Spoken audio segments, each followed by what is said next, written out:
Hi, this is Ryan Danhauser with the Clive Barker podcast. That was Colin Lakativa's theme song he did for us. Let us know what you think. I'm also going to include a link to his music on the show notes. So we're trying that out for a little bit. So this episode, number 28, was Rare Stories Part 2. So this was really fun to do. It went a little longer than the first episode. There was more for us to talk about, and I kind of had rediscovered how much I kind of had discovered how much I love the Chilead stories from the Revelations book.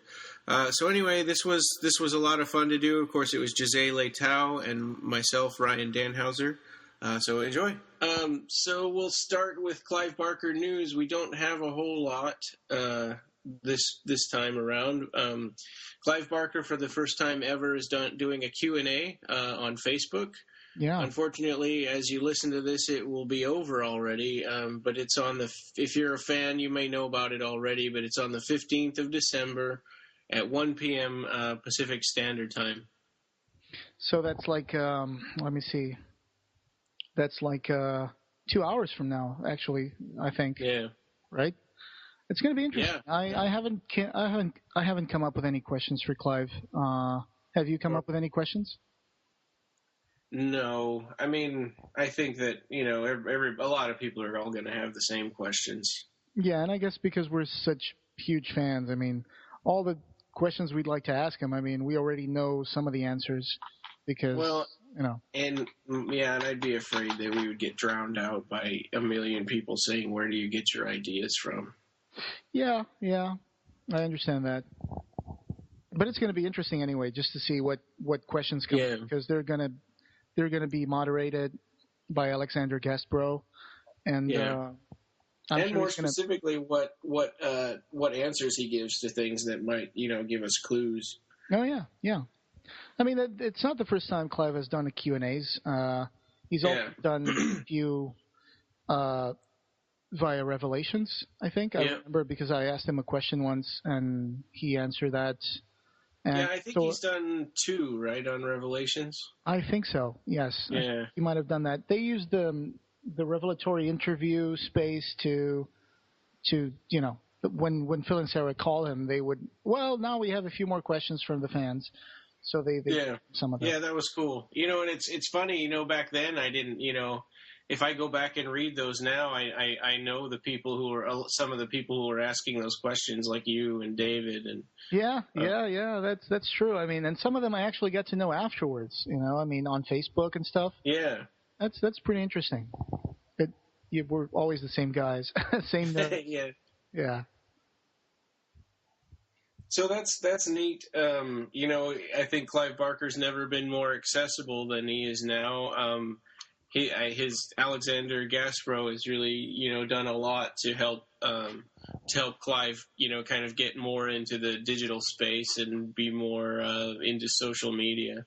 Oh yeah, he manages Tumblr, the DeviantArt account, and I think he also helps Clive with the Facebook posts. Oh yeah. I mean, I think Twitter is pretty much all Clive, but Facebook, I think you and and probably a lot of other people can tell which posts are from Clive and which ones are from Alexander. Yeah, it's true. Also, Twitter has become more intimately connected to Facebook and Tumblr in art, because now notifications pop up on his Twitter feed, which which kind of like sometimes they might, I don't want to say drown out, but sometimes they kind of like, there's a lot of notifications on Twitter. It's like, Clive Barker has uploaded another picture to DeviantArt. No, but it's nice because you get the direct link for the picture. So and you can tell on Facebook, it's like Clive Barker wouldn't say, hey, here's a picture of Hokum and Hex number 3 or whatever. Yeah. Whereas in the old days, you knew that what popped up on Twitter was really, really Clive just at 3 a.m. in his house, saying something like, my dear friends, here I am talking to the tree, and, how's everybody doing tonight? Yeah, and he when he posts, it's almost always some kind of like a survey of the fans or some kind of philosophy. Reassurance that he's working hard on, or that 3 or 4, and right. Yeah. But the stuff about like showing off pictures is almost always Alexander, I think. Mm-hmm. Yeah, it comes from the DeviantArt and the Tumblr. Yeah. So DeviantArt is also still ongoing with that collaborative fiction thing for Clive Barker, right? Yes. So that was our next thing. That story, They're Mad, They Are, is coming to an end. They say the last entry has to be in by December 31st. So, you guys still have time to send some things. Yeah. Yeah, it'll be interesting to see how that story turns out. Mm-hmm. We're actually going to discuss a previous collaborative effort that was done by Kaleidospace back in 1990. 1995, right? Yeah. Yeah, I remember that because I actually wrote something, but it never got to be a part of the actual collaborative thing. But I did write it somewhere. I don't know. I might have it in a box. It would involve we'll get to that. So. Yeah. So, and that kind of brings us to our main topic, which is Rare Stories Part 2. Our last episode, we talked about rare stories by Clive that didn't appear in the Books of Blood. We talked about Lost Souls, Coming to Grief, Whose Line Is It Anyway, The Departed, On Amon's Shore, and Pigeon and Teresa. Mm-hmm. So for this one, our first story is Animal Life, because we're still continuing on in chronological order. Animal Life first appeared, I think, in Dark Terrors 2. I think so, yeah. In 1994. And so Dark Terrors 2 is another one of those compilations of stories by various authors. And every once in a while you find one of these that has an original story by Clive instead of one that was taken from the Books of Blood. Yeah. This is a really funny story. I like it very much. Yeah. I don't think I would like to see the eventual anthology of Clive Barker short stories come out, like the Black is the Devil's Rainbow. Because you remember when they used to say that the Scarlet Gospels was going to be a collection of stories plus some new stories?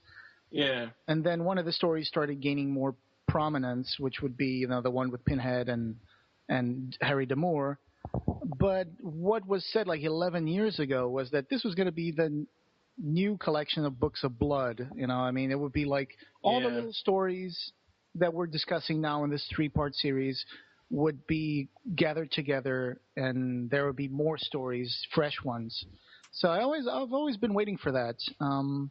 And this story, I think it's a really cool story. It's got a lot of environmental. It addresses a lot of environmental issues and a lot of stuff that would. And it's an interesting, because I think that we all think about this sometimes. What do what's our impact on nature, and what do animals, what does nature really think of us? Or, is it okay for people to be living the way that we are? And and then another thing is wouldn't it be nice if we could talk to our pets? Yeah. Well, we do communicate with them in some extent. Yeah. But talking would make things so much easier. You could ask the cat not to get on the table, or you could ask the dog not to chew on your slippers. Yeah. Whether they would do that or not would be a completely different thing. Yeah, so this story is lighthearted, but at the same time, it's got kind of a heavy message that's sort of masked by this sort of I guess it's kind of humorous or lighthearted story. Mm-hmm. Yeah, well, it is. It's a little fantastic, but then, of course, there's the whole humorous part where this guy talks to his pet. Yeah. Yeah. And his name is Ralph, right? Yes, he's Ralph. Ralph is this guy who's he's divorced. His ex-wife was called Kathleen, and he lives alone with his dog, Duffy. Mm. And his wife Kathleen has moved to another state. I forget something about she didn't like California or didn't want to stay in California.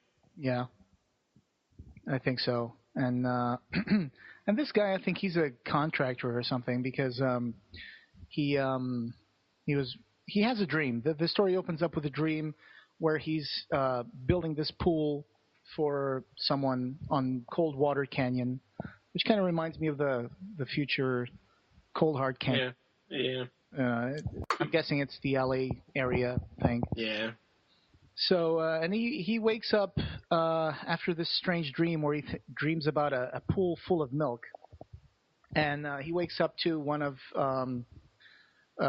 his dog is like barking frantically because there's an earthquake going on.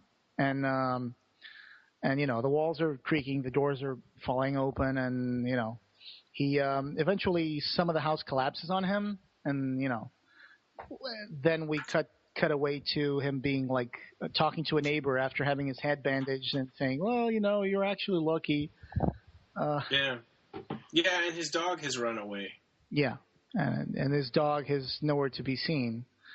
And then he's talking with his partner Vincent, surveying the house is like there's beams holding the house together, and he's sitting in his study where, you know, things are on the ground and things are crumbling apart, and he's saying something like, well, you know, first Kathleen and now my dog runs away, and he's saying, I'm not going to leave this house, you know, it's, you know, besides a permanent headache, this is all I have now. So he holds on to the desk like it's a raft or something. Yeah. Yeah. So. Oh, just a sec. The cat wants to go outside. I'm going to. All right. Make sure she's stuck in the room with me. Make sure he doesn't escape to go check out a rift with smoke coming out of it. Yeah. So this is in the spare bedroom, and she hides under the bed sometimes, so I had no idea she was in here. All right. It's actually appropriate that you have your pet while we're discussing this. Yeah. And maybe I'll leave that in. So, he eventually goes, I think that there's another earthquake, right? There's still the aftershocks. There are the aftershocks going on. He sleeps on the couch, and then he wakes up in the middle of the night with the noise of somebody eating in his kitchen. And when he goes to the kitchen, he turns on the light, and there's Duffy. But Duffy is sitting at the kitchen table eating a tub of peach. Mm. So, you know. Yeah, peach ice cream, right? Yeah. So the dog is kind of anthropomorphized. Well, how do you say? Yeah. I'm sorry. Let me just anthropomorphized. Yeah, anthropomorphized. Yeah. And he's like, oh, you know, turn off the light because it's too bright. You know, it's so he's eating a tub of ice cream, peach ice cream, and with a spoon, no less. Yeah. I wonder how he was using the spoon because dogs don't have thumbs, but he had a spoon and a bowl, and then apparently decides they weren't worth the bother and plunges his snout into the tub. Yeah. And then he tells the owner, boy, you look like hell. And then, of course, Ralph is going like, uh-oh, my concussion was worse than I thought. But anyway, the dog seems to be taking it pretty matter-of-factly. And it goes like, hey, let's celebrate because it's not every day that you get to talk to your dog or to your master in this case. Oh, yeah. Yeah, so he's like, he thinks he's dreaming. And he's like, what is going on here? You know, you can't really talk. And the dog's like, hold on, I need to explain, but I think it's like, but I need to show you. Yeah. So he says that, well, what happened was that, and he goes like, are you sure you don't want any ice cream? And Ralph says, no, I'm good. So he goes like, you're probably wondering how I got to talk. And then he says, well, when I ran off, I just went up the hills off of Mulholland, and I saw this pack of coyotes. So, you know, he just went there, and he started making his way into the trees and stuff, and he starts to see a lot of animals, like deers, raccoons, and he starts to see a whole bunch of animals, and he finds that all these wild animals and also runaways had found their way up there, and got to kind of a clearing where there was this crack in the ground, and all the animals were like taking a breath of the smoke, and so basically they were all, you know,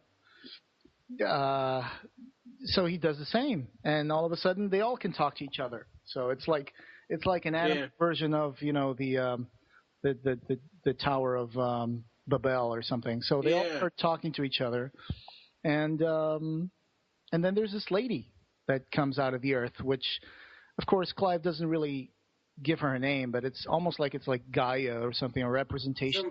Some kind of an earth spirit saying, okay, I want to hear your opinion on humans, and what do you think I should do? Should I wipe them all out? And so there's the animals talk for a long time, and there's a vote. But here's the thing that I always I never really realized this connection until this moment, which is we were talking about Lost Souls last episode, where Chat would disguise himself as a really overweight woman. Yeah. And in this story, he says that the woman that comes out of the ground is this huge woman, like 300 pounds. Yeah. Just bear with me here. Mm-hmm. What if it was Chat? I'm just saying. I'm just saying. It could have been Chat. And I think Norma Payne might be overweight also. And there's a psychic in Chilead, a meditation, that's also an overweight lady. Yeah. But then it says here that the description of this lady was that she's huge, maybe 300 pounds, and beautiful. Every kind of blood in her, every kind of feeling in her face, all at once. Rage, love, and rapture. And then, of course, the animal says that, he became really entranced by this lady. And then Ralph asks her, who was she? And she says, some earth spirit, a goddess, my mother, I don't know. And then she says, like he said, I need to know whether or not I should shake this city to pieces. So it's kind of like the whole Sodom and Gomorrah thing regarding L.A., which I guess might be a little bit of, critic regarding the city. And then, of course, all these dogs and cats and runaway pets and wild animals, they're not very happy with the human race. So they all start chiming in and saying how cruel people are, how destructive they are. And Ralph asks the dog, so what did you say? And he goes like, I kind of shut up. We had some fine times, you and me, but it put me in a spin, so I didn't know what to think. And then hearing all those different animals and all their horrible stories about humans. Yeah. So he says they took a vote, and when Ralph asks him, so what was the result? He's like, I'm not allowed to say. Yeah, and we never really do get to hear. Yeah. Well, we're still here, so I guess the vote was... Yeah. So what happens is that after this, the dog kind of like, his ears kind of perk up, and he goes like, uh-oh, and he just takes off. And all of a sudden, there's like another aftershock, and the lights go out, the windows rattle, the walls creak, and this time, Ralph manages to escape the house just before it, collapses. That's right, yeah. Completely. So, and then, all right, so then the next day, he's like, well, what can I do now? Now I don't even have a house. But his friend goes like, well, you can always rebuild it. But of course, the dog disappears again, and he doesn't really believe that the conversation he had with his dog was real. He kind of like feels like maybe that was just the concussion talking or something, or maybe I was dreaming and then I just woke up and came out of the house while there was no shock. So now he goes down to retrace the steps that the dog had described. Yeah. So he goes all the way up onto Mulholland. And kind of like, he gets inspired he finds himself walking towards the place that Duffy described, without really thinking about what he was doing. So actually he was like half checking it out, half looking for his dog because his dog hasn't really appeared yet. And, all right, so he finds that, walking through those houses in the canyon, he also sees that they've been devastated. Some of the houses have been affected by the earthquake, they're cracked and stuff. Yeah. So, and he sees evidence that all of those animals really were there in that spot, the way the dog described it. Yeah, he sees little footsteps of animals and sees animal droppings of every kind. Yeah. And, he finds that animals had been there in considerable numbers. And they came from everywhere. So he's like, his curiosity, keeps going, and he finds the grove. He finds the grove that Duffy talked about.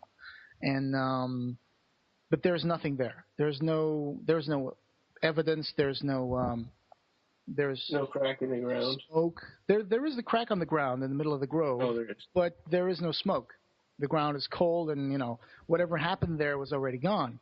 Yeah. And then he looks from the corner of his eye, and he sees like his little dog Duffy, come out from between the trees, and he goes like, "So it was all true." And then Duffy just starts like, "Wow, wow, wow," just yeah. running up to him and licking his face and and he's like, "Oh, come on, Duffy, I know you can. I believe you. I know you can talk." And Duffy won't talk. And yeah, he's just barking, running around in circles, and he goes like, "Speak to me, damn you!" So yeah. Whatever was happening, either the dog doesn't want to talk anymore, or it was just temporary. Yeah, just like that frog that used to sing "Hello, My Baby." Remember Jay something frog? I don't even remember. It was a cartoon. So yeah. He keeps asking him, are you going to talk to me? Are you going to say what happens? But of course, Duffy never really answered, and it ends with him, walking back to the house with the dog, and the dog is so enthusiastic and he's like, so much himself again that he actually finds himself like thinking, well, maybe, I just should just like, maybe this didn't happen, or maybe I'm just imagining things. So, whatever. I'm just going to, rebuild my house. And so, I've still got my dog, so I'm feeling pretty good and I can rebuild my house. Yeah, but he said, but I'm not going to get too attached to my house just in case that vote went badly. And, and the dog, and Duffy is just pretending to be a dog again just to keep me from knowing the truth that we're all going to be, shook to pieces by the spirit.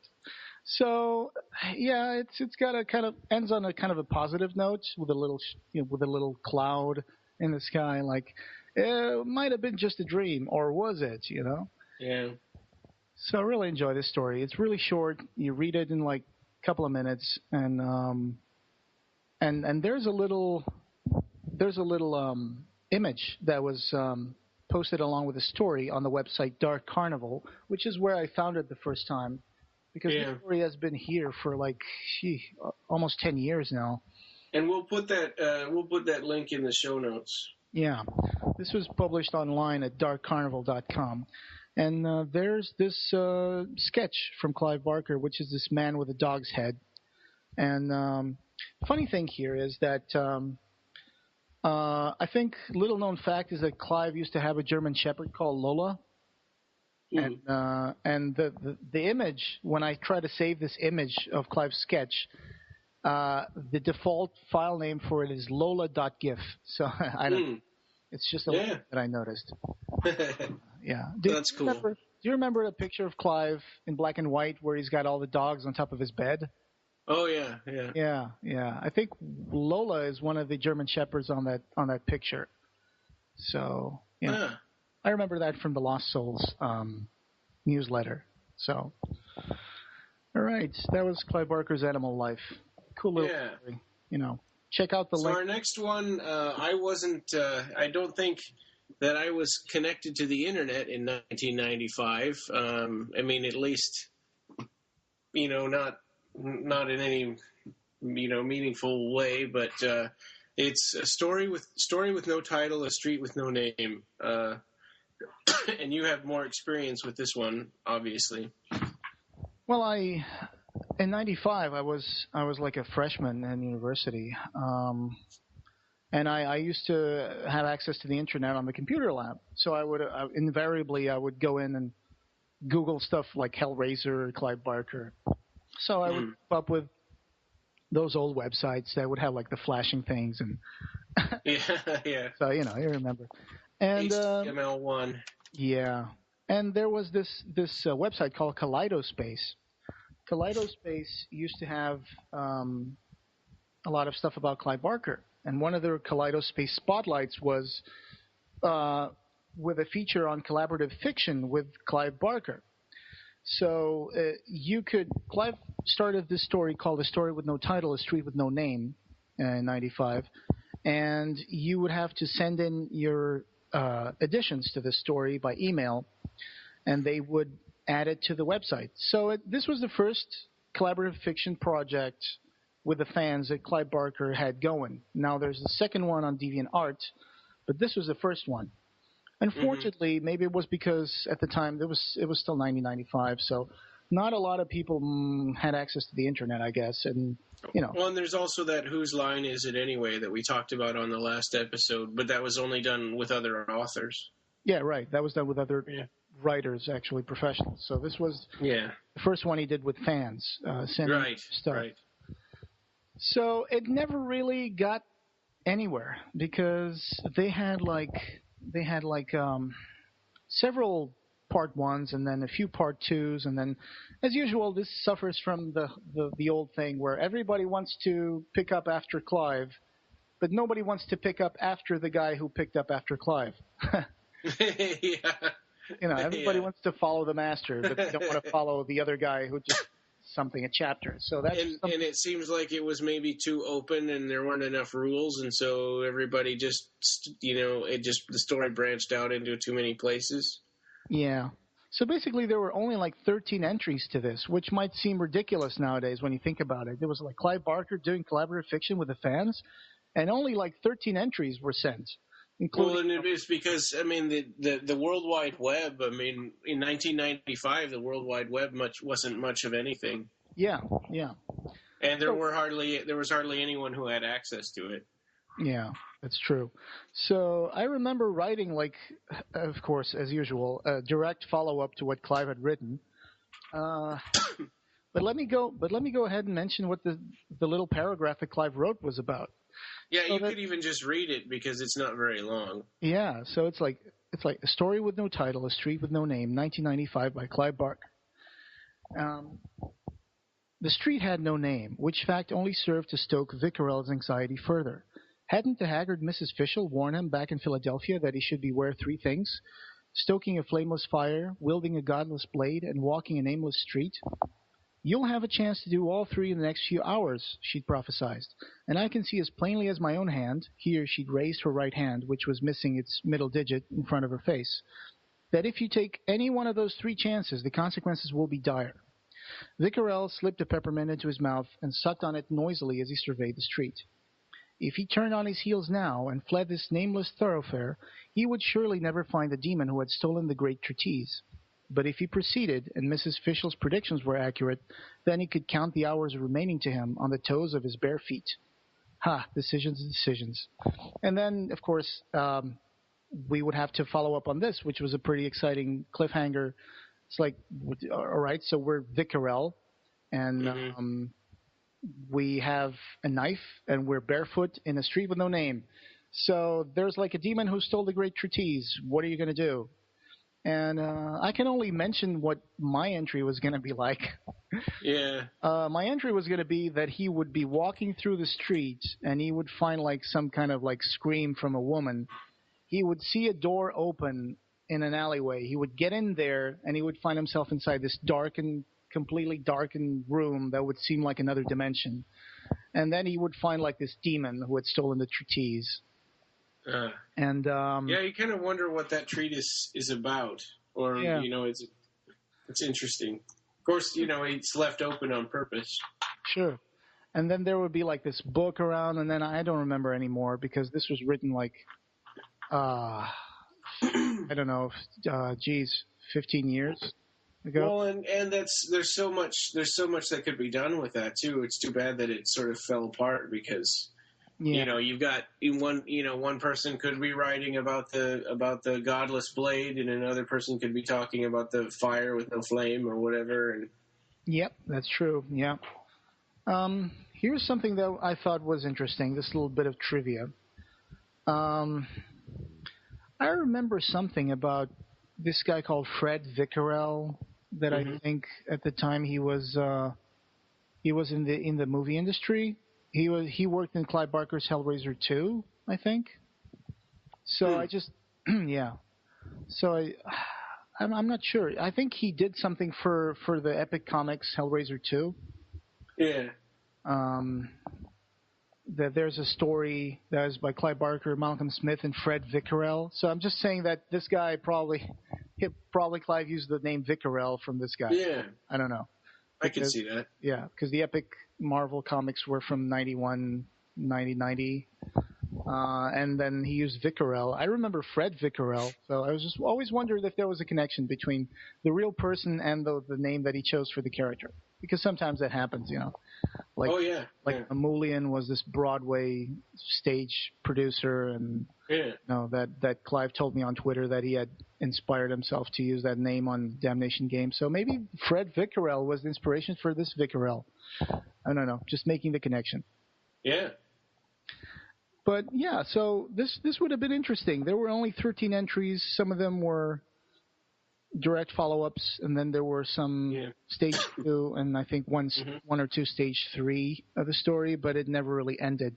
Well, and if this had been done 4 or 5 years later, I think that it would have been a completely different result. Yeah, they had to do what they're doing now: block one part after a certain deadline, and then select an entry, the one that's going to be chosen, and then have everybody else work on that first stage entry to make a second stage entry. So that's what they're doing now, which of course is the right way to do it. Because if you just say, well, you can always just send us stuff, and everybody's going to be sending stuff. For all I know, if someone was really inspired, they could just write a single follow-up and finish the story in one single sitting. Yeah. That could happen. But so they should put a word limit on it and a deadline. Yeah. and then choose which one is the official follow-up, and then go on to the next one. Like what they're doing with the new one on DeviantArt right now. Yeah, I'm curious to see after the last entry is accepted how it's going to turn out. Yeah, and we'll have that. One thing we should probably mention is that this is going to be our last episode for the year. Mm-hmm. So we aren't going to get to Rare Stories Part 3 until the end of the year, and I think a good one good result of that is that that story is going to be finished. So then we'll be able to talk about that one also. Oh yeah, that's pretty good. We could do that on Part 3. Yeah. Awesome. So our next one is called Chilead, a Meditation Part 1. And actually this is a 2-part story. So the first part is called Men and Sin. This story originally was published in a book in the United States that's called Revelations, and I believe in Europe it's called Millenium. Mm-hmm. In 1997. So it had to do with people's fear of what's going to happen at the end of the millennium, and it was a collection of short stories, and Clive Barker was allowed to bookend the story. So he's got one story that takes place in the year 1000, and then at the end of the book he's got one that takes place near the year 2000. Oh, so this must have been one of those millennium things that were so popular in 1999 and stuff like that. Edited by Douglas Winter. It's I'm not remembering the other stories in the middle very well right now, but I just recently reread these, and these stories are very, very inward, I guess, or they're kind of meta stories in a way. So there's a narrator who is a writer, and he'd gone into kind of a depression, and he's hanging around at a river, and it starts out with his musing about, this river, and the time is a river, and the river can go forwards or backwards. And so he's thinking about the nature of time. So each one of these stories starts with him musing about something that's not really exactly a story. It's just kind of a weird idea. So in this one, his weird idea is that what if he had this vision while he was sitting by the river of these people raking up the dirt, and they rake up these corpses and pull them out of the ground, and then these old men kind of grow up in reverse and change. These corpses become old men, and then the old men age in reverse until they finally become babies, and then they become a seed that gets put back in the ground again. Oh, wow. But kind of like Benjamin Button. Yeah, exactly. I don't have that book, just for the record. I don't have this book. I have never read this story yet. But, I will eventually. And I have to say, in 97, I think I had just finished college, and I got an English degree, and I was tired of reading like really heady kind of cerebral stuff. So I just sort of let it go right over my head, and if I don't concentrate really hard, my mind wanders. And I'm glad that I reread these now because now I was able to concentrate on them and get a better sense of them. So then this narrator goes on and says, "Okay, now, here's my actual story," and it's a story of a man named Shank. His name is actually Martin, but everybody calls him Shank, and he's this ugly guy, and he's got a wife named Agnes. Who's otherwise fairly normal, but she's a hermaphrodite, so she's sort of rejected by the rest of the community that they live in, and this is like in the year 1000. Uh-huh. So one day she goes out to the river, and she doesn't come back, and so he goes out after her and finds that she's been murdered. She's got all these cuts all over her. Jeez. So Shank goes and talks to Oswald, who's a guy that's like a trader or something, and Oswald says, well, and Shank has this fear that, there are these hillmen that live up in the hills, and every once in a while they come down and create havoc, and he thinks that they probably, raped and murdered her and went back up into the hills. But he talks to Oswald and says, there were 3 hillmen that came through here, and one of them looked like he was a really bad guy. And he described he had the face of a pig. Mm-hmm. And so and then the narrator kind of jumps in and says, just to be clear, this particular hillman is innocent of this crime. He's done a lot of terrible things, but he didn't commit this crime. And so then it follows Martin and what he does, just to stalk these characters. And I won't give it away because you haven't read it, but sure, yeah. So then the next one is the same narrator sitting at the river again, and the first one was called Chilead, a Meditation Part 1, Men and Sin, mm-hmm. and the second one is Chilead, a Meditation Part 2, A Moment at the River's Heart. And so the narrator. First, he goes into this idea for a story that, obviously can't really be a real story. And this next idea is, what if every single divinity and God that there ever is or was ever imagined, and even some that aren't imagined, what if they all just appeared, in the year 2000? Wow. So instead of just Jesus or just, one savior, it was all of them. And he used the word surfeit, a surfeit of messiahs again. Yeah, just imagine all the Hindu gods showing up. That would be just like 40 million. Yeah, and that's what the problem was. So, all these gods show up, they create all this havoc and chaos. The gods start sort of competing with each other about how many people they can resurrect, and so the dead are coming back. And and then there's this guy that hates the world so much that he tries to kill himself, and they keep resurrecting him. Oh. So he's trying to find a quiet place where he can go, where there are no gods or spirits, or divine spirits or anything that will resurrect him again, and he can't do it. Oh my gosh, that sounds like unwittingly funny. Yeah.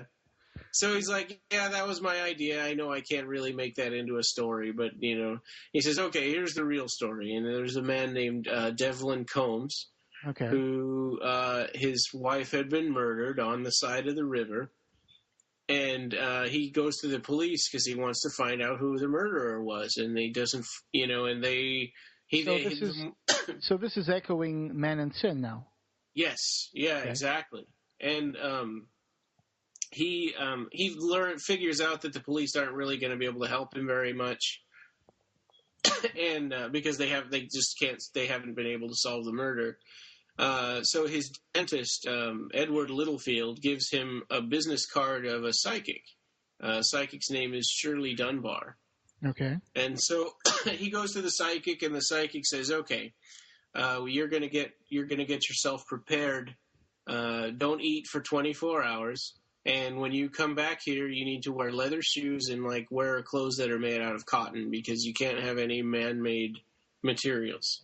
And then come back here, and I've got an object that has a flame, and you look into the flame, and it will take your spirit, and you'll learn what you want to learn. And he says, well, I want to know who killed my wife. And she says, are you sure that's all you want to know? He says, yes, that's all I want to know. And she said, because sometimes these things have a mind of their own, so you need to be very focused in what you want. Yeah. So he comes back, and he can't find Shirley anywhere, but he sees the flame, and he looks into it. And I guess we'll kind of leave it there. Okay. This is kind of a meditation on the nature of violence and rage, and the flame is sort of a metaphor for how violence begets violence, and what caused this murderer to commit this crime, and you go back to their childhood and some hurt that happened to them. Yeah. And he goes back and back and back and back until he goes back all the way to the murder from the first story. Shank and the Hillman and Agnes and stuff. All right, sounds really interesting. I like meta stories. I actually like this stuff. I enjoyed Valerie on the Stairs, kind of a meta story. Yeah. So, and this is even I think deeper than that. So it takes a lot of concentration. It's not a lighthearted one like Animal Life. Mm-hmm. I'm going to see if I can find that. But I think they're really good. Yeah, I'm going to see if I can find that. I mean, no spoilers there. So now I want to ask you more, but I don't want to spoil the story. So that each sounds one of them is about 20 pages. Okay. But yeah, it's good. Sometime I might go back and reread all the stories in the middle. Mm-hmm. When I read it the first time, I read all the stories in order. And the stories by the other authors have nothing to do with Clive's stories, so that by the time I got to the last story, I had forgotten the first one. So I think that if you get that book, probably you'll be better off reading Clive's stories first, and then if you want to read the other ones. Yeah. That sounds good. So I think it's time for me to get that Revelations book, if I can find it. Yeah, definitely. I bet you can. Yeah, that sounds good. All right. So our one was not easy to come by. I mean, I guess it kind of is. I think you can find it online, but in 2001, Clive Barker and Todd McFarlane came out with the Tortured Souls figures, and each one of them had a little book that you put it all together, and it creates kind of a big story. So it was like 6 little books, right? 6 little parts. 6 Destinies. That would create the legend of Primordium, right? So yeah, it's so each of those 6 books obviously go together to make one larger story. It's interesting. It's a really dark kind of story, which is I think what people were looking for with these characters. Mm-hmm. I never had any of the Tortured Souls figures, although I know that there are 2 distinct series of figures, right? There's like Tortured Souls, the first series, and then there's The Fallen, which is the second series. Yeah, and the second series didn't come with any. The second series didn't come with any story. Just as far as I know, just the first one did. Yeah. And the first ones, so we start out with number 1 is Agonistes, I think is how you pronounce that. Yeah, it's the first book called The Secret Face of Genesis. Yeah, and Agonistes is he's a creature that was created on the when the biblical story that God created the world in 7 days. Yeah.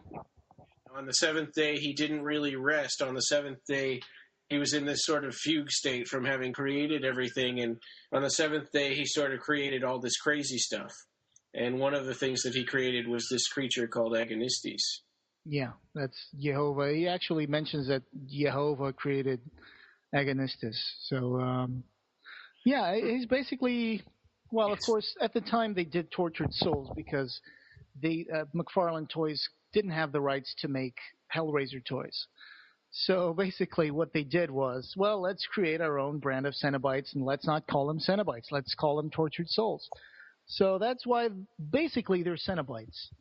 You look at this, and it's like, obviously they're Cenobites. Even the markings on the bodies of some of these Tortured Souls are the same as the markings that you find on the Lament Configuration box. The little arabesques that you find in the box. There are 4 particular symbols which show up in some of these, like Lucy Deak and other figures. So that is just a wink saying, these are really Cenobites, but we can't call them Cenobites. So Agonistes, what he does is he basically is one of those surgeons from beyond, that Clive mentions in Weave World and Hellraiser and in the Legends of Primordium. He's like a pinhead. He's like this guy who the supplicant will pray for Agonistes to come, usually because they want to take revenge on someone, and then they will get transformed. They will get transformed by Agonistes, and he will create art. Kind of like the way people open the puzzle box knowing that they're inviting something, but that they don't know the extent, that to what actually is going to happen to them, but they know it's going to be something. Some really cool things that he mentions in this first book about Agonistes is that sometimes when his supplicants are being in the process of being transformed, and of course he mentions slicing, dicing, and fibulating, all these fun things that the Cenobites will do to you. He says that sometimes, if you're lucky, Agonistes will sing for you because he knows every single lullaby that was ever created, And then if you're really, really suffering too much, he might just cut a little piece of his own flesh and give it to you, because the flesh of Agonistes, there was no food more comforting, more exquisite than the flesh of Agonistes. The merest sliver of it upon the tongue of the supplicant will make him or her forget all the horrors they're enduring and deliver them to a place of paradisical calm. So that's what it says here. And then he continues cutting and fibulating, searing, cauterizing, stretching, twisting, and reconfiguring. Gee. Yeah. And he mixes flesh with metal.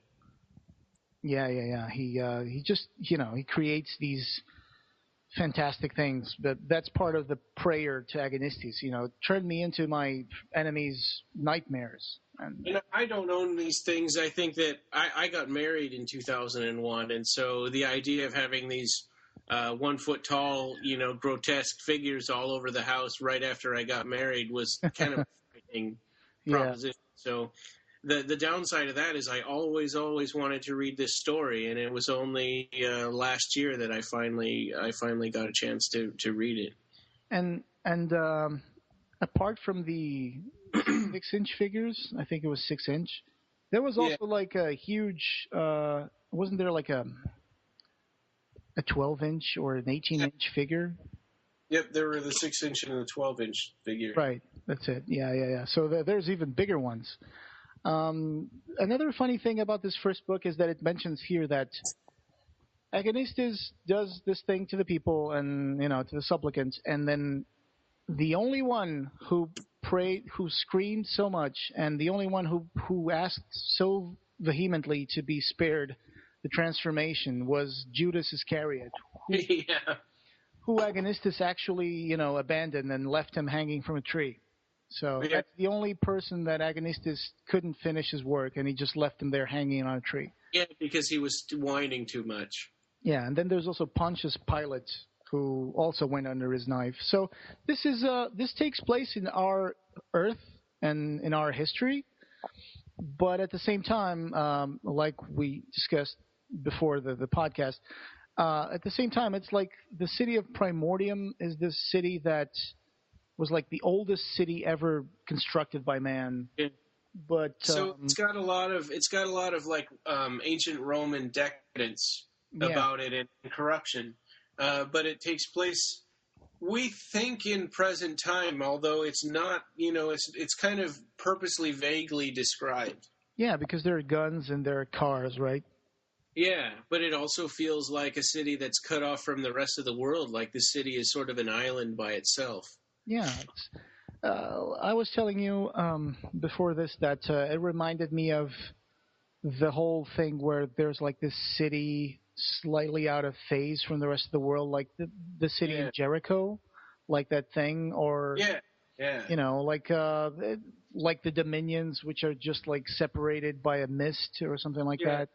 This kind of like feels like the same way. It's like this self-contained little universe that exists simultaneously with our universe, but at the same time, it's completely fantastical and magic. And there are these creatures, and there are mongroids and agonistes and lucidic and supernatural creatures who can, turn flesh into whatever they desire. So that's pretty cool. This is when you get all the pages of these little books, you at least the version that I have that I found online, it's like 28 pages. Yeah. So it's a lot of things. Then there's then after introducing Agonistis, they cut away and they talk to us about the city of Primordium. Yeah. So they say that was the first city ever built. Before Troy, before Rome, before Jerusalem, there was Primordium. And there was a dynasty of emperors who ruled it, which obviously... and over time, they've become more and more decadent and more corrupt, and the current one is the worst one ever. Yeah, and there's a really gross thing where they talk about this guy, Krieger, who grew up eating secondhand food. I'm not going to say why it's called secondhand food. God. Yeah, well, I mean, you think of ancient Rome and the vomitoriums. Yeah, and they would resell the puked up food, and that's how he grew up on. Crazy. This guy was an assassin for a gangster in the East City called Duraf Keskarelian. Yeah. And then he kills a senator, and the daughter of this senator was Lucy Deek, which is another of the figures from Tortured Souls. And instead of running away or screaming or trying to kill him, she actually says, "Hey, I want to talk to you about the political system that we live in today, and you're just a pawn, and I want to show you something." And she takes him out to the desert. Well, she shows him the city, the slums of the city first, and then he starts getting angry because he starts thinking about how he was a poor kid and how he grew up with a lot of violence and stuff. And then he says, "Well, what do you want me to do? You want me to kill the emperor?" And she was like, "Well," he's like, I don't have access to the emperor." And she goes like, "Well, just meet me outside the city near the desert tomorrow." And he goes like, "Okay, but you don't try to kill me or entrap me because I'll take your eyes out." And she goes like, "Well, you killed my father, but you didn't kill me." And it's kind of hinted that she thinks that he and her are kind of similar in some ways, and she might see an opportunity to use him to do something, but she doesn't really tell him what. So the next day when he meets her, she introduces him to Agonistis. Yeah. And, of course, he's going to transform Krieger into something else. Yeah, it's called the Scythemeister. Yeah, which is another figure from the Tortured Souls. And it's funny in these stories, whenever they mention the name of one of the toys, it's all in all capitals. Yeah, I'm looking at it right now. And then it says something like, "There he was, Krieger remade, the Scythemeister. There was almost nothing left of the man she'd known. Agonistis' handiwork had transformed the humble assassin into something that would haunt the nightmares and the streets of Primordium for many years to come." The Scythemeister, I think I remember him. Yeah, I'm looking at the figurine right now. Yeah, it's pretty cool. I mean, it's hard to tell the male ones apart. There's him and Agonistis and then later on the Venal Anatomica. Oh yeah. They all look like these huge muscular Cenobite creature things. Yeah. There's kind of a Dr. Chenard moment when he's been transformed into Scythemeister, and then he turns to Lucy Deek and whispers in her ear, "You cannot imagine." And then he goes away. It's like, it's like the other one. I hesitated. Yeah. And it's interesting, that there are people that come out of the other side of that and think that it's the most wonderful thing in the world, and it's kind of sort of a testament to Clive's interest in this sadomasochistic, culture. Mm-hmm. Yeah, and then Lucy Deek, she goes on to visit Krieger's former employer, who was Cascarellian. Yeah, and that's, speaking of names, I kept thinking of Don Coscarelli, who did, yeah. I know what you mean. Yeah, that's except the name is slightly spelled differently, but that also keeps popping up in my mind. That's funny, yeah. Yeah. So Lucy Deek says, well, I'm sorry, she goes like, she goes like, I kind of lost my way here. I'm sorry. Okay, so I think is that the next thing is him killing the emperor and his entire family, right? Wait, I was just trying to figure out here something. Lucy Deek visits Coscarelli, and then she's talking to him, and he goes like, "Are you here to kill me or something?" And then she goes like, "Well," and then he like asks her to protect him from what's going on. That's in the third book. Oh shucks, am I reading the third book? Oh yes, I am. Okay. Yeah. So the second book is then the second book finishes. He basically kills everyone and beats down the doors in the palace and kills not just the emperor but his entire family, including all the women and children and everyone in the whole bloodline. Yeah. Yeah, and Lucy Deek goes into the palace and she finds out that happened. There was death on every side, and even unborn babies were dead. So, she goes up to the great hall of the palace in a pool of blood that reaches to the walls, and yeah. So that's when she finds the Scythemeister after he's done his work. Yeah. And, all right. So then we go on to book 3.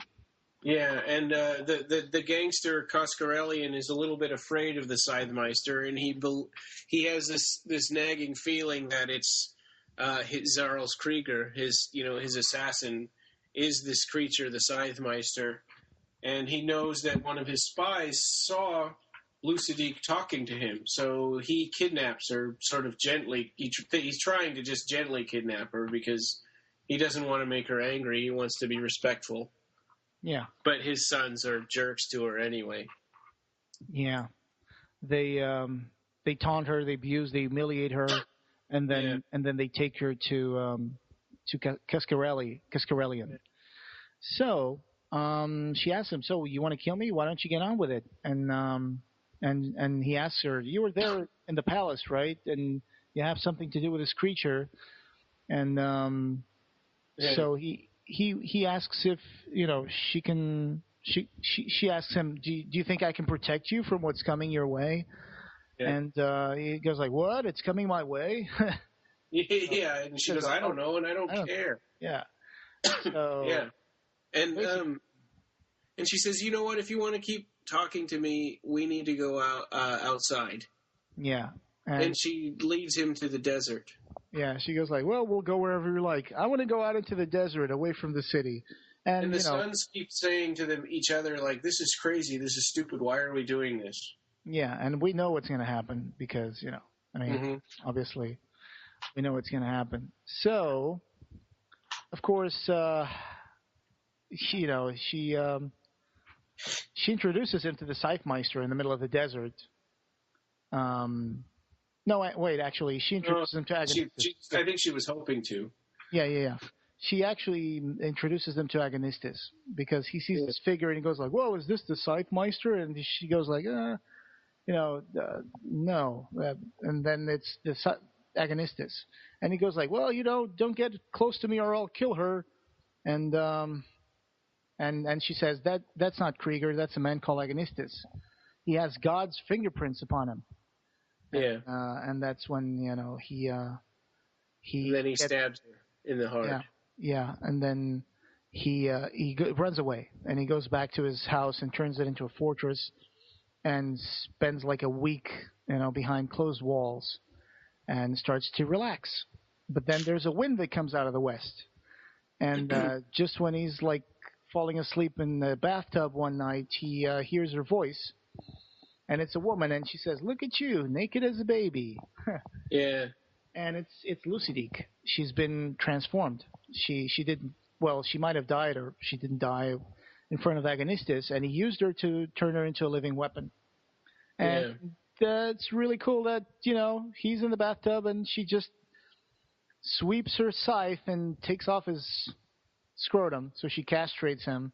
Yeah. And he goes like, "Oh no, my God!" He tries to jump out of the bathtub, calling his sons one by one. There's nobody in the house. There's just like his dog. Yeah. And she's like, "Yeah, I killed all your sons." Yeah. And he goes like, "I killed you," and then she just grabs him, puts her blade to his chest, and cuts out his heart. So, and that's then she just leaves, and then that takes us to the book 4, which is the Surgeon of the Sacred Heart. Yeah. So in the time, all the senators have run away because they're afraid of getting assassinated.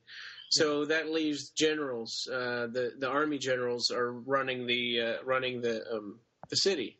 Yeah. Bogotá, Urbano, Montefalco. That's the names of the generals. Mm-hmm. And so they say, this city's got a real problem. Everybody's leaving. We think it's, people are saying it's haunted. I think it's haunted. We need to do something about it. And one of the generals, I can't remember which one. I think it's Montefalco, right? Yeah, he says, "I know what we should do. We should burn all the illegal immigrant quarter to the ground." And they're like, no. Who do we have for a workforce then if we do that? Yeah, who'd empty our shit cans and bury the lepers? That's and so they're cool. One of them, I think, was Montefalco, says, "Okay, well, I've got a doctor who can create a monster that will destroy all of the godless things that are happening in this city," which is really ironic and crazy that they would think that what they're doing is okay, compared to what other people are doing. Yeah, and they decide that, we can just create, any element that we suspect of intercourse with demonic forces. We can, and one of the guys goes like, "Public executions? Yes. Burnings? No. I love the smell of burning bodies." Yeah. And you go, "Oh, these guys are hardcore." Yeah. So, in the meantime, Lucidique is sleeping in her murdered father's house, and she wakes up to find that she's being visited by the Scythemeister. Yeah. And this is really cool. And when she wakes up and finds him standing a little distance from her, the Scythemeister's flesh had the same sickly luminescence that hers did, which kind of reminds me, of course, of the Cenobites again, that are supposed to be phosphorescent because it's like a bioluminescence. It says like a kind of bacterial brightness. Part of Agonistis and and then it says here, the rawer the wounds, and there were parts of both their transformed bodies that were designed to never heal, just like the Cenobites, the brighter the luminescence with which they burned. And then she tells the Scythemeister, "Well, I thought you'd left the city because he killed everybody in the palace." So he says, "Yeah, I did. I went into the desert to meditate." And she's like, "Okay, well, did you learn anything from your meditations?" He goes like, "Not really." So he came back. Yeah. So the generals are trying to, find a doctor who, like you said, would, spot out and kind of create or fabricate these creatures that they could point and say, these are the guys who are doing all this stuff. And of course, the doctor is called Talisac, which is another figurines from the Tortured Souls. Yeah, and he's the guy that's hanging by his lips from this weird, like, spinal contraption, and he's got this bloated sack hanging from his stomach. That's where this baby, we learn later, is the Mongoloid, is growing. That's pretty cool. I like the Mongoloid. Yeah. It's pretty awful looking. Yeah. All right. So they go to visit Talisac, and the generals find one of his victims. Terrible, implausible experiment in the extremes to which a human carcass might be put. And it's the guy hanging from his mouth, and a Mongol. Yeah, and there's corpses everywhere, so he's kind of in a way, kind of a Dr. Frankenstein. I mean, in the way but he's really, really careless about what he, like, one corpse he'll just take, like, lips, and another one just maybe one eye. Yeah. So somehow he's getting these people to he's murdering them, or the generals are giving him their prisoners or something, but for all of his experiments. Yeah. And they ask him, we need a fiend to put the fear in the heart of the devil himself. And they say, a beast among beasts, something to scour the city of its monsters by being still more monstrous. And then actually the Telesac laughs. The Telesac kind of like makes this sound that's like laughter, and he shakes in his hooks, and it's like, and the womb in the creature starts spasming. And and it's like, ugh, how the hell did you come by that thing? Yeah. And he says, "Oh, science." Yeah. And they're like, "Oh, good. Well, I'm glad it wasn't some sort of sexual impropriety." Yeah. So basically, the Telesac is going to give birth to a Mongoloid eventually, and anyway. So he says, "Okay, I can make a golem for you," or he says something like, "I can give you my golem," and then they come back later. And he unveils it, and it's this one of the figures called Venal Anatomica.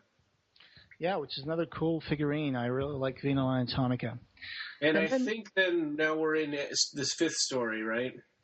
We're in the... Because I think 4 and 5 sort of blend into each other. Yeah, book 4 ends with some pillow talk from Lucy Deak and the Scythemeister. Yeah. Which actually is surprising. Maybe it's because this was a series of action figures. Clive didn't really write the sex scene between them, which, it's like, Clive loves to put in sex scenes, but in this case, he just mentions that Lucy Deak lay on the blood and sweat-stained bed beside her lover and watched the moon through the window, which is really romantic, despite the fact that they're both monsters and their sheets are stained with sweat and blood. Yeah. And then she goes like, "This can't last for long, this thing between us." And he goes like, "Oh."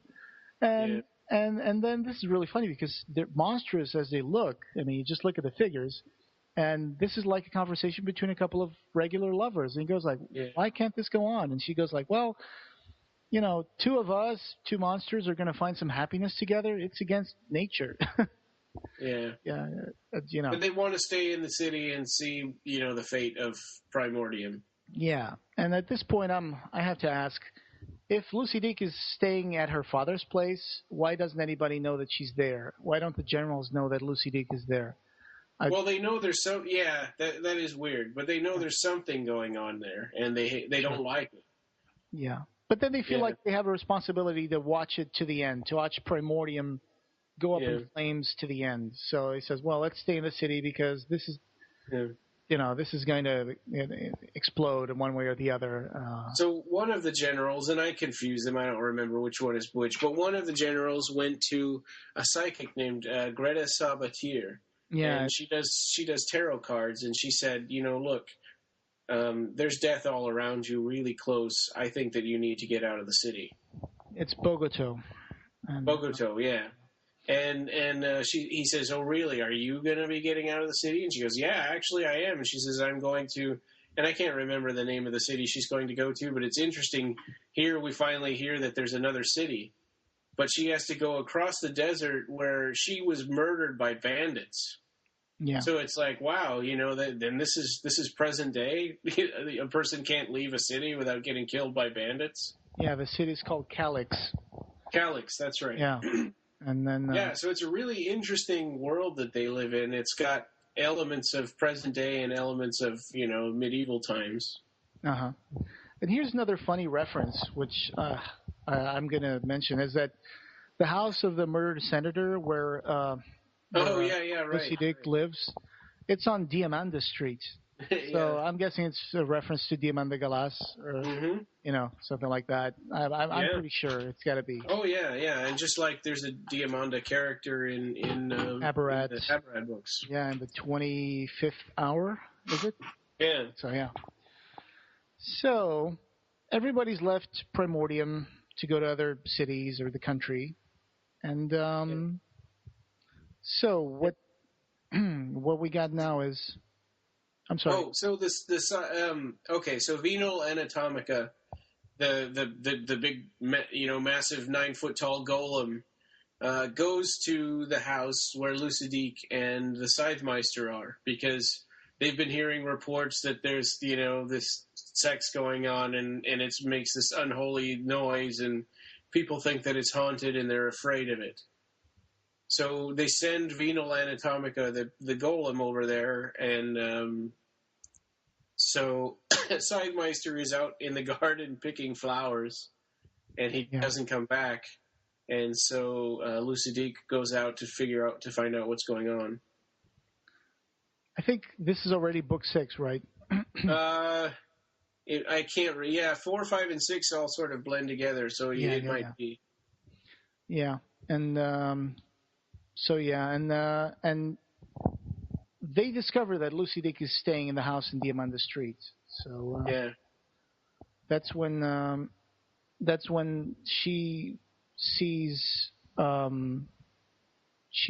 the Venal Anatomica, and he attacks Lucidique, I think, if I recall correctly, right? Well, she sees that he's already pretty mutilated the Scythemeister. He's lying there on the ground bleeding.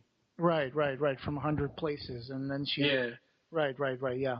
So, and here's another funny thing that because sometimes Clive refers to the Scythemeister as Krieger, sometimes refers to him as Scythemeister, but here he mentions as Krieger, and then at one point she finds him on the floor and he goes like, "Go, get out of here!" And she sees him like cut in 100 places, and then she screams, "Christ!" And then she starts to move towards Krieger to try to save him, but then the monster,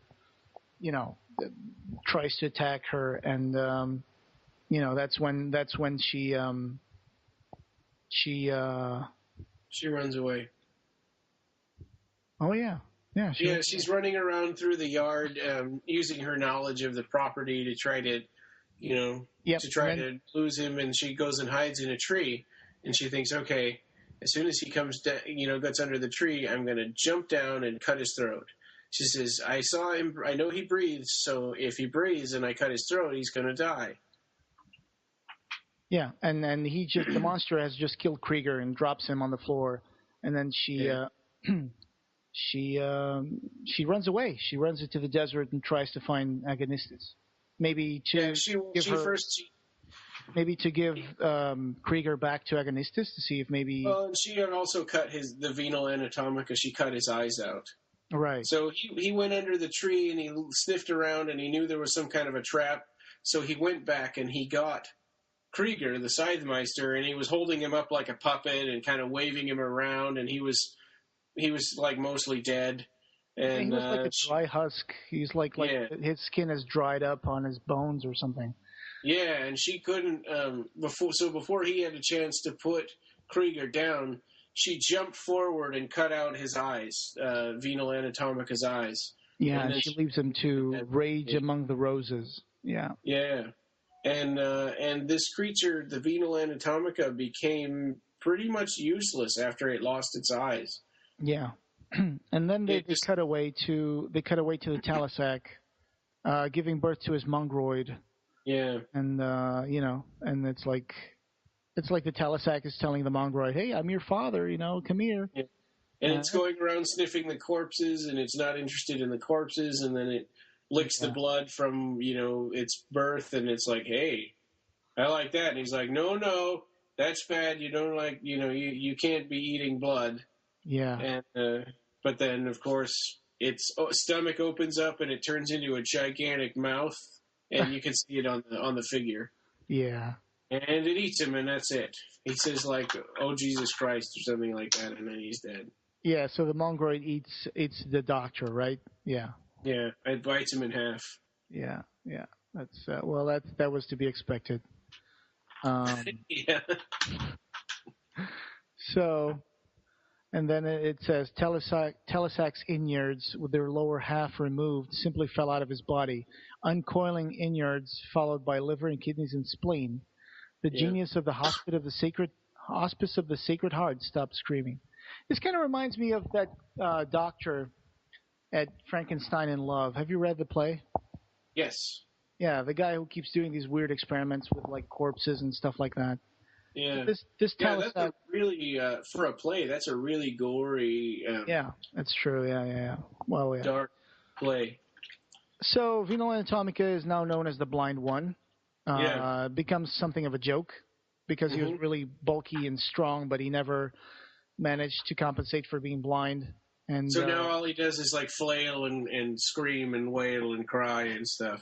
Yeah, and it was not created by Agonistis. This was created by Telesac, by the Duck. Yeah. So, and then one of the generals says that let's just get Venal Anatomica to be summarily shot. Let's put him out of its misery. And but then that doesn't happen. One of them, he feels sorry for it and takes care of it. Yeah, and then Venal Anatomica just goes on to haunt the city's graveyards. Often, and the Mongoloid is living in the sewer. Yeah, and the Blind One is left to digging up and eating the recently dead. Yeah. So Lucidite comes back into the city. This is years and years later. Yeah. She took away the Scythemeister's body in her car. Then she drove for days and days looking for the sandstorms to find Agonistis in the middle of one of those storms, but she didn't find anything. And she eventually buries the Scythemeister when he starts to smell. And then she mourns him for a while, and then she got back to the city. Yeah. So the generals are all older, and she visits the city and she kills them, and they're so old and fat that they don't put up much protest. Yeah. And Venal Anatomica, she was planning on killing it, but then she sees it and she thinks leaving it alive is more of a punishment. Yeah, she finds him in the cemetery weeping from his slit eyes. Yeah. And she watches him for a while, watching him eating a corpse, and then she goes like, "Yeah, you're good." Yeah, and she decides to move back into her father's house. Mm-hmm. And then she keeps thinking about going back into the desert, lying down beside Krieger, and let the sand cover her body. But then she just decides that she has to man up and live out her destiny. Like it says here, in blood and tears and loneliness, in the knowledge that she was named in the prayers of tens of thousands of God-fearing citizens every night who begged the Lord to keep them and their faces safe from her. Yeah. It was a land of immortality. So, this is not an unusual thing for Clive. He often has all these creatures who have gone beyond death, not just in Hellraiser, but also Nightbreed. When Rachel says some breed have gone beyond death, and then there's also that book of the art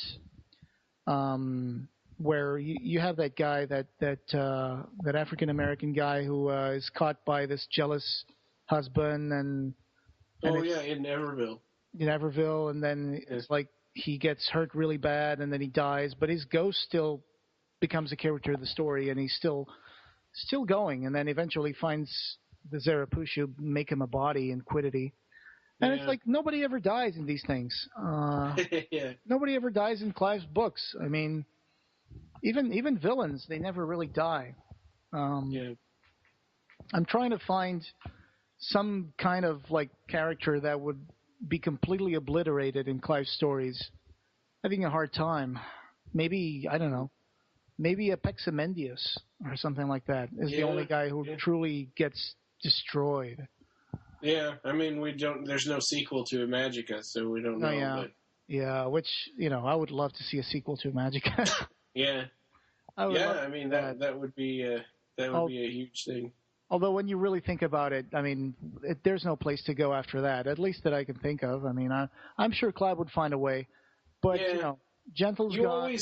It might be better as a TV show or something. It's like, because you always wonder what is life like when this magical world melds with our own world. Yeah. Same thing with Weave World or if the trilogy of Nightbreed or Cabal had been finished. Yeah.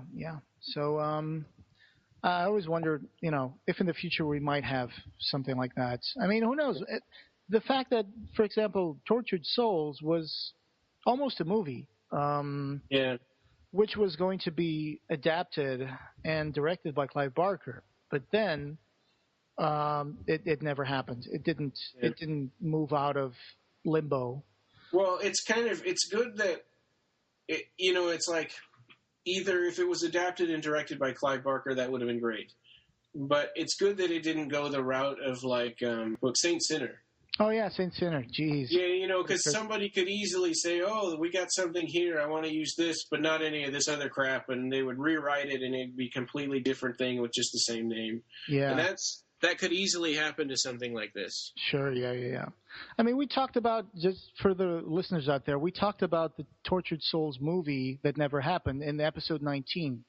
Yeah. So if you want to go back and listen to it, I mean, I don't think it's worth going over it again, but, it was meant to be, and, if the tagline for the film was 6 Destinies, 1 Legacy, it would revolve around the city of Primordium. You had the 6 characters of, Agonistes, Scythemeister, Lucidique, Telesec. I don't know if it would have anything to do. I'm sure that there's a screenplay around there somewhere, or at least a treatment, but it's kept close because maybe someday they'd want to still do something with it. Sure, yeah. I think from what I remember reading about it, it actually, for example, the IMDb information available for this would be that. Well, it's still classified as in development, but, we know that it's not in development anymore. Yeah. But it would revolve around a woman, which I believe would be Lucidique. So. Well, that would make sense. She's the most.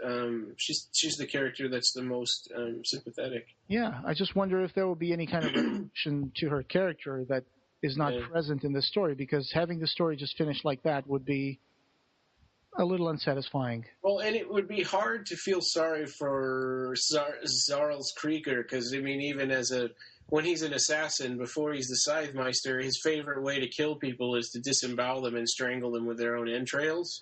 Yeah. So when you see that in a movie, there's no way you can come back from that and go, now I like this character. Yeah. Yeah. Well, people like Pinhead. And he kind of tears his hooks into people and puts them in pieces, but he, I mean, yes, yeah, but it seems like it's mostly the people that deserve it. It depends on. They would have to paint the Emperor and his decaying, decadent court in really bad images to make us feel like, he killed those guys, they deserved it. Well, and the scene with Lucidique, discovering Zarls Krieger, had just murdered her father in a really gruesome way. It would be, I mean, you read that in a story and you go, all right, whatever, but if you saw that and the way that she reacted to it, I don't know if that would be believable.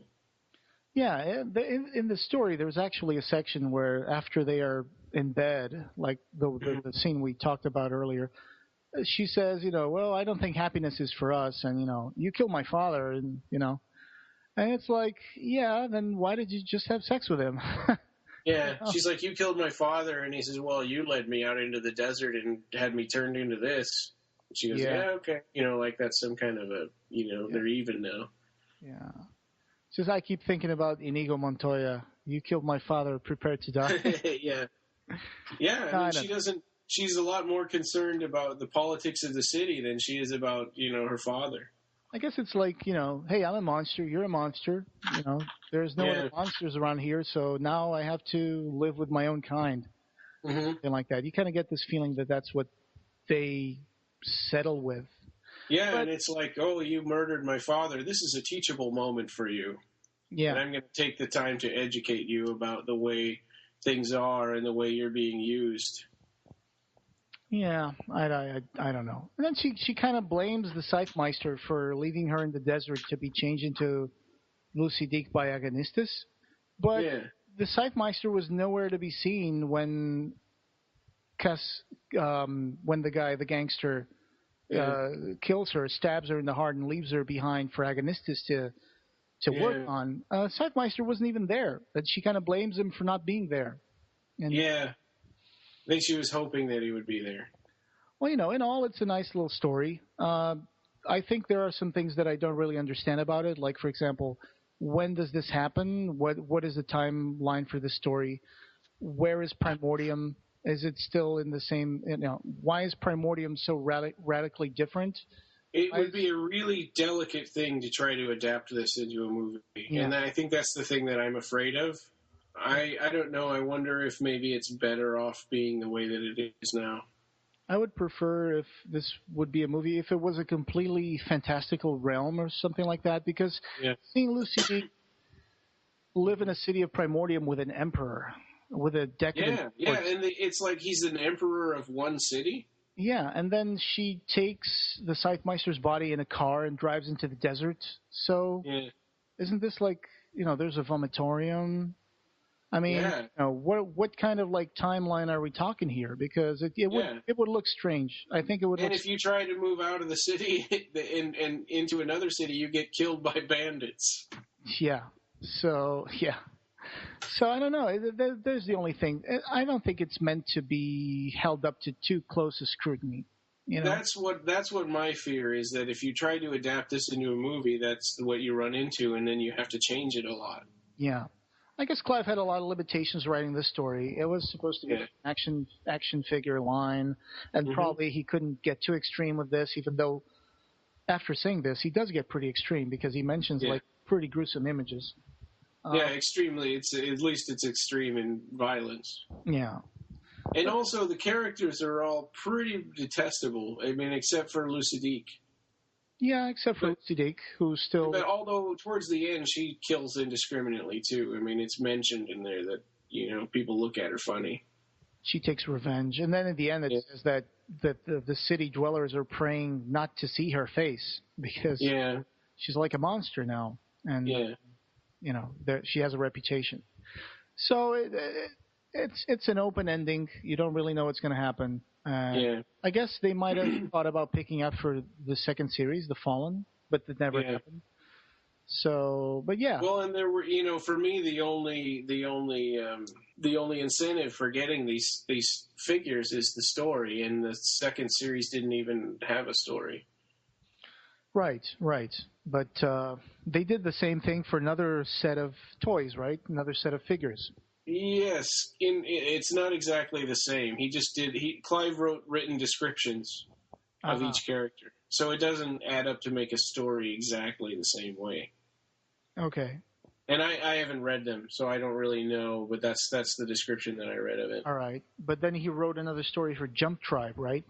Yes, and I've read 2 of those, and those sort of... They're children's stories, but they sort of kind of weave together. I mean, the characters, run into each other and stuff. When you look at the Jump Tribe, it kind of reminds me of little inhabitants from the Aberrat. Oh, yeah, definitely. Yeah. And I think that there are paintings that he did that either he didn't use an Aberrat or maybe... I don't know. There was just some point where he painted like hundreds of these little creatures and was hoping to make this toy line of them. Yeah. And actually, we were talking about the Q&A that he did with Revelations. My question was about the Jump Tribe, because they came and went so fast. Yes. They were almost like prototypes. And so my question was, what's going to happen with the Jump Tribe? And he said, I can't talk about it yet, but something big. And Oh, really? Yeah, but that was years ago now. Okay, well, I guess that I don't even know if the company is still in business anymore. Oh, well, if it's Art Asylum, if you go to their website, every mention of the Jump Tribe has been erased off of there. Oh, that's not good. But that company is still around, but the Jump Tribe's not. Okay. So for the next story, it's something of a juvenilia from Clive, right? It's something he wrote when he was 14 years old. 1966. Yeah. And The Wood on the Hill. When was this? What is the bibliography for this? You can get it in Clive Barker, The Dark Fantastic, right? Right. Yeah, The Wood on the Hill was first released in The Dark Fantastic, exactly, in 2001. Yeah, so. And So this is our last one for this episode. This is a simple story, but it's, reading it, you can see a little bit of a kid wrote this every once in a while, but it's got his mark on it, and it still seems brilliant, even though he was a 14-year-old. Absolutely. When I was reading this story, I was imagining it. The visuals that were coming up in my head were like inspired by Zabrat paintings or something. I was just imagining like these little tableaus that were painted by Clive with the characters in his style and everything, and I was like, wow. And every once in a while, there's a little turn of a phrase that's like, oh yeah, a kid wrote this, but for the most part, it's similar to his other writing. Yeah, he was 14. Children's story by Clive Barker, circa 1966. It's in the appendix for The Dark Fantastic. Yeah. And it's a really short story. It's on page 503 to page 513. So it's like 10 pages. It's 10 pages long. And it reminds me a lot of the same style that was present in Maximilian Bach's Traveling Circus. Yes. Oh, definitely. Yeah. But it follows. I think it's more. It's the story itself is closer to The Mask of the Red Death by Edgar Allan Poe. Absolutely. Yeah. I agree completely. So there's like this there's this wood, and yes, this story opens up with Once Upon a Time. There's a wood which is a very dense wood, very dark and old, that nobody remembers, a time when there was no wood. So, and there is also a Duchess. And we never hear her name. She's just always called the Duchess. Yeah, she's just, horrible Duchess. Yep, she's got a deed that she keeps in a box that says that she owns everything that she can see, and, every tree and every blade of grass. Yeah.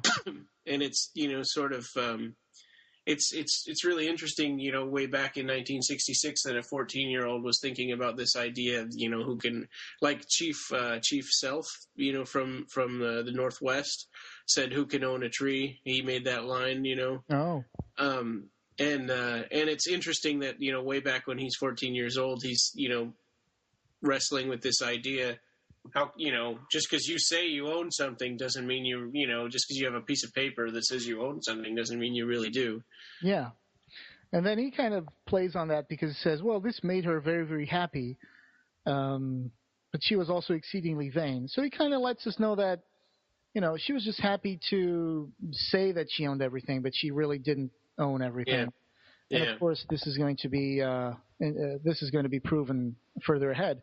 But also, there might be a little bit of, I don't know, maybe a little bit of early rebelling against the monarchy or something, because Clive, was growing up in Liverpool. Yeah. And, he paints the whole, Duchess and all the court. And, well, she's a Duchess, but she has kind of like a court of people that she invites for her parties. And you get the feeling that there's other kinds of royalty like her from all over the country, and they sort of all compete to who can have the best parties because, they don't have anything else to do in their lives, nothing to spend their money on. So that's what they do is throw parties. Yeah, she would throw a party 4 times a year, at Christmas, on her birthday in April, on Midsummer Night, and then Halloween. Yeah. And she invited all her friends, and she always had like wild parties and very successful, very social. So, she was actually very socially active, but it says here that everybody, they were like fake friends. They just wanted to, and the Duchess always knew how hateful all the guests were, but still she threw parties because it was all she had to do. Yeah. And so she was out. I think, was it horseback riding? I can't remember when she discovered the woods. Yeah. She was out. She was out. She was out riding. And she was like deep in thought, and she rode further away than she had ever been. and her servants were there, and they were just about to tell her, hey, we're getting pretty far. And then suddenly they find themselves at the foot of the hill whereon grew the wood. Yeah. So, and her servant Michael, she was saying, "This is perfect. I want to have a party here." Yeah. And the servant Michael's like, "No, you can't. You don't own these woods." And she's like, "What are you talking about? How dare you say that? I have a deed that says that I own them." Yeah, and she says, "Well, according to the lawyers, you do." Yeah, he says, "Well, you can't," because she goes like, "I can't. Why can't I?" Because these woods are haunted. So she kind of like makes fun of him, and it's like, "Oh, how quaint!" Yeah. I do love these peasant superstitions. Yeah. And then that's when she says, well, I'm going to try not to spoil the story too much, but then she says something like, "Yeah, but I'm going to make my Halloween party here, so I want to ask, get some woodcutters and ask them to like cut a clearing in the middle of the woods so I can have my party there." Yeah. And that's when the servant says that the wood isn't hers. He said, "Well, I mean, it's yours legally, but there are others." And he doesn't really mention anything else. And she goes like, "Oh, you're just crazy." So they go back to the castle, and she starts to plan her Halloween party. She sends a letter to all the neighboring lands with a message saying, "The Duchess requests the pleasure of your company at a grand Halloween ball in the wood on the hill on October 31st. RSVP." Mm-hmm. Yep. Yeah. So she has her party, and you can kind of guess the results, but yeah, this is definitely a really good story. I imagine when I'm reading it, I imagine Clive as a 14-year-old with a bunch of other kids kind of gathered around, and he's reading it out loud. Yeah, maybe his brother. Yeah. Yeah. So all right, so there's one sorcerer that shows up. Right. He was going to make the fireworks, and this kind of reminds me a little bit of Gandalf when he shows up in The Lord of the Rings, because Gandalf also shows up with fireworks to make the party for Bilbo Baggins. Bilbo, yeah. You remember? But anyway, he shows up with arms full of brightly colored squibs and rockets, and dragon flames and snow flowers, and So, and he goes like, "You're going to do the party where?" And she goes like, "The woods." And he goes like, "That's forbidden." It's like, "You shall not make your Halloween party in the woods." Yeah. And she says, "You don't get to tell me what to do." And she says, like, "You take that back or I'll have you executed," or whatever. And he's like, "Ha ha," and he disappears. Yeah. She goes like, "I snap my fingers and you die." And he says like, "Oh," said the sorcerer. And then she goes like, "Cower in fear, you idiot." Yeah. And he just yawns, the sorcerer. And then she says, "Guard, seize him." And he says, "I think not." And just disappears of smoke. Yeah. So, and then it was something weird, like he had heard her she had heard him laughing, and so she locked up that room forever, like supposedly locked him in there. Yeah. But I don't know if it's really clear if he got away or not. Yeah, well, eventually she starts having doubts, but she keeps going on, until the morning of October 31st, where she has like this nightmare, which is kind of foreshadowing, where she's being chased by something she couldn't see through a forest in which the trees were as big as mountains.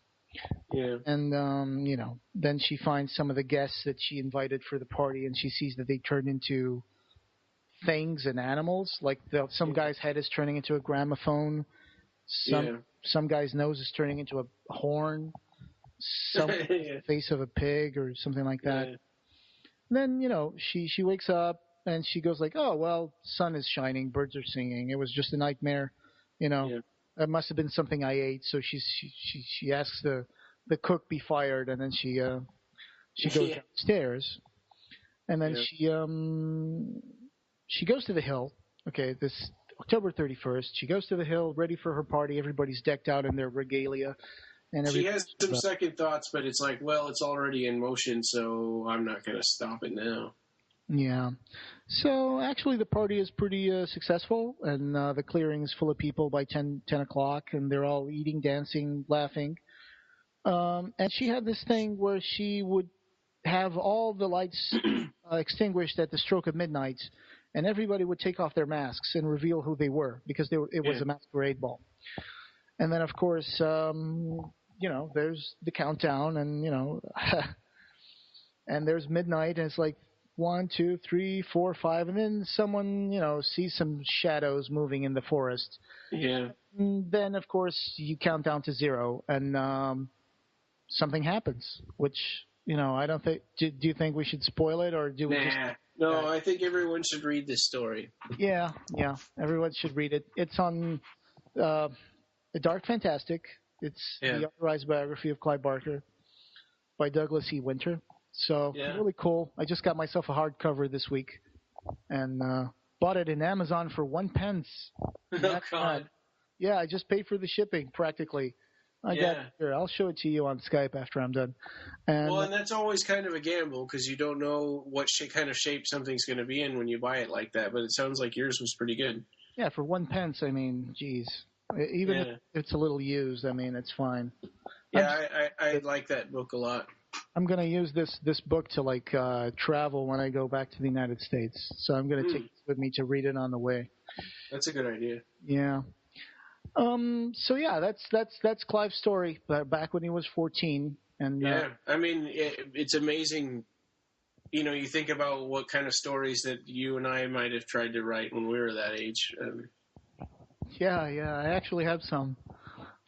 One of the stories I wrote when I was like that age was it was like this character, and he was murdered by his best friend who was having an affair with his wife, and he's resurrected by this shadowy creature in the middle of the foggy night, and it goes on to become this defender of the injustice or something like that. It was just hammy.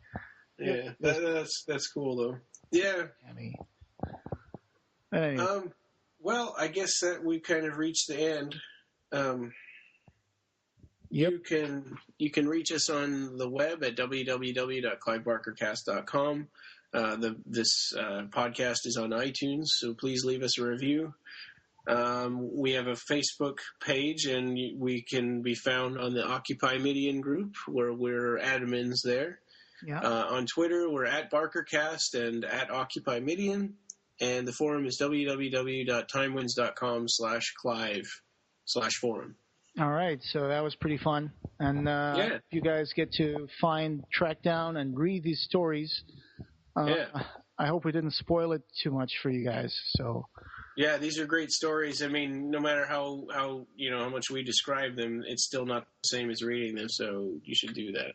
And you never know if they're ever going to be published in another collected form or not. So. Yeah. Like they say, there's always going to be more collectors, but the books are going to remain the same. So you should try to track these down.